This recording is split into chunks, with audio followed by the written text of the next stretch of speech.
Oatesy, what's it feeling like out there? Obviously a bit strange, first day back and only half the squad's there. Oh yeah, it is. You know, we still had, I think, 20 players or something, so it honestly wasn't too bad. Like, when I first come back before Christmas and that, I think there was only 20 of us, so it's obviously strange not having everyone here, but yeah, look, it's just, I guess, what's happened over the sort of the 2-3 week holiday, or break over Chrissy, you know. The world's changed quickly and we just got to all adapt now. What's the feelings about it all? Like, do you sort of think you're going to get it at some point and everyone's just got to get through it, or? Well, the way it's going, it's growing quickly. You know, I think before Christmas, a couple weeks before Christmas, I don't think I knew anyone that actually had it. Now I know, you know, probably 50 odd people that have got it or had it. So yeah, look, it's spreading quickly. No, I don't want to ever get it, but you know, I can't probably think like that. There's more chance I probably am going to get it at some stage, but I just got to do whatever I can to not get it. It's mainly for my kids and that. I don't want to get it. You know, I didn't leave home much. Got plenty to do out there, so you won't be seeing me around too often these days. I suppose everyone's in the same boat though. You see all the southern clubs, so it's sort of not just the Broncos are special, don't they? You know? Yeah, and that's exactly right. The whole NRL is now adapting. I don't know how the New South Wales boys are going, but I don't think it's too good. You know, they got a lot more cases there than us, and I think it's been pretty well noted. There's a fair few clubs missing a fair few players early, but they, you know, that's why they've done it early. You know, they want to get on top of it early, get all the players back as fast as we can, and have all of our squads together for as long as we can before the season starts. So I think they've gone a pretty good way about it, getting everyone tested before the season, or before we all come back.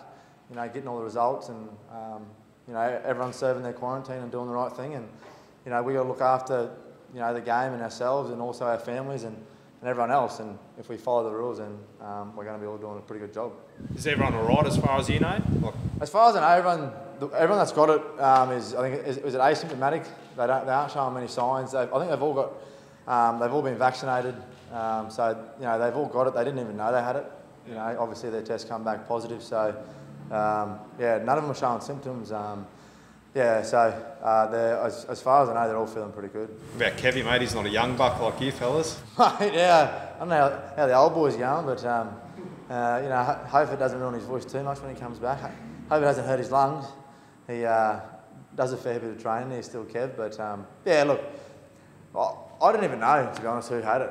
You know, I come back in knowing that we had, I think it was half or a dozen or so, and a few staffies. But yeah, names, I still wouldn't even have a clue. I just sort of rocked up, and there was, you know, a lot less players here. So yeah, to be honest, that's just the way it's going to be for as long as it hangs around, and for as long as we've got to do it for. And yeah, it's a simple little thing that we've got to do, and if we do it right, then you know, we limit the amount of times that it's going to affect our pre-season.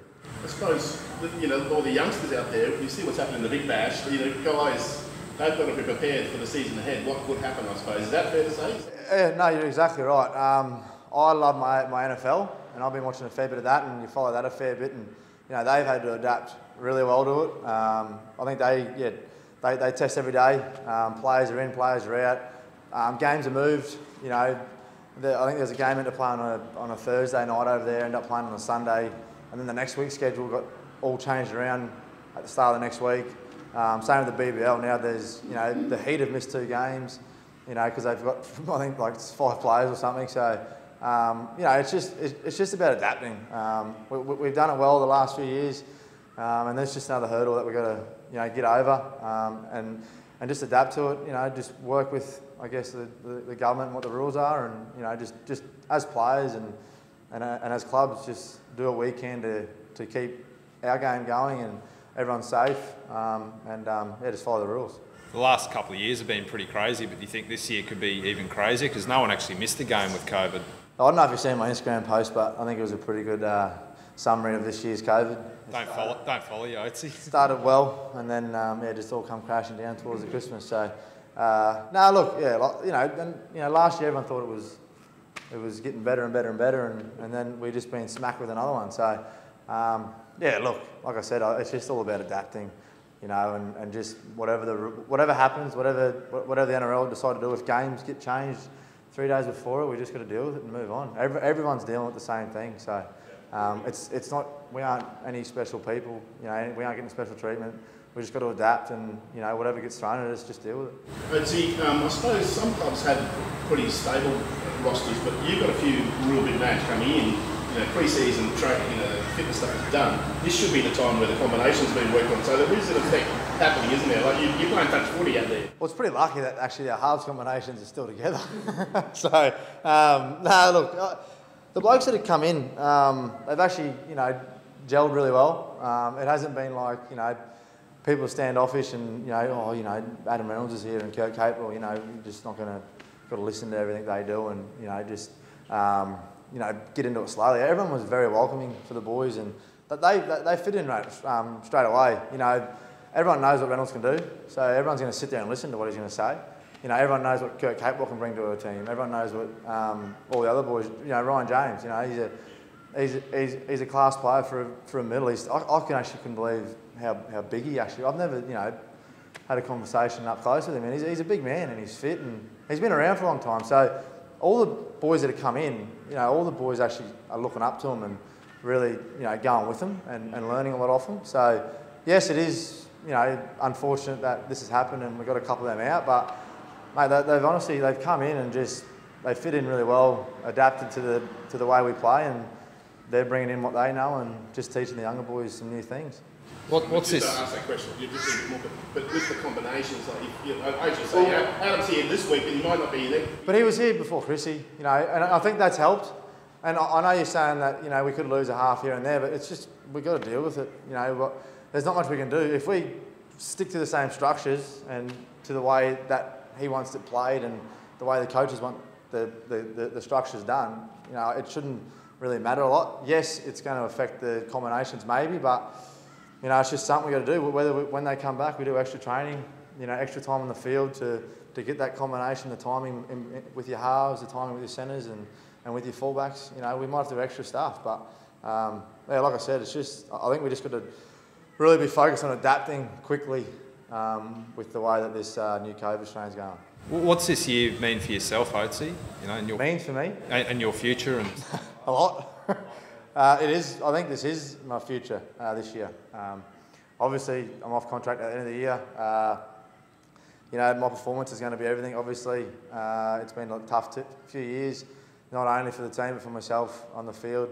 I haven't looked after my body. I've sort of, just moped around and not dealt with, I guess, all the change too well. And that's affected my performance a lot. I didn't. I just sort of went along with it and just done the bare minimum, and I've turned around a lot. I've changed a lot in the last sort of 6 months. Back into last year, I started getting into a lot of extras and doing a lot of extra things for myself and my body. And I wish I'd done it 2 years ago when things got pretty tough. And look, I'm really happy with where I'm sort of progressing.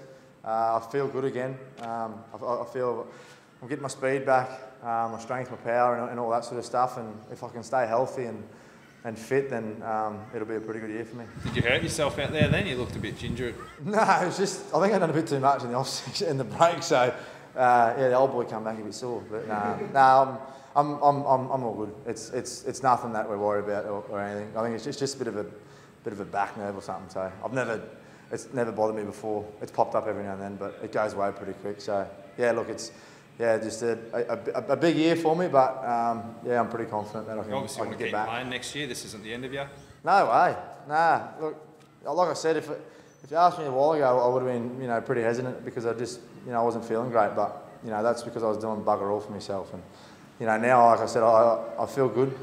Doing all that little things is a big difference. And looking after your body is a big thing for me. And I've learned a lot in the last few years doing it, or the last sort of 16, 12 months doing it. So, I feel good, and I feel like I can last a lot longer now.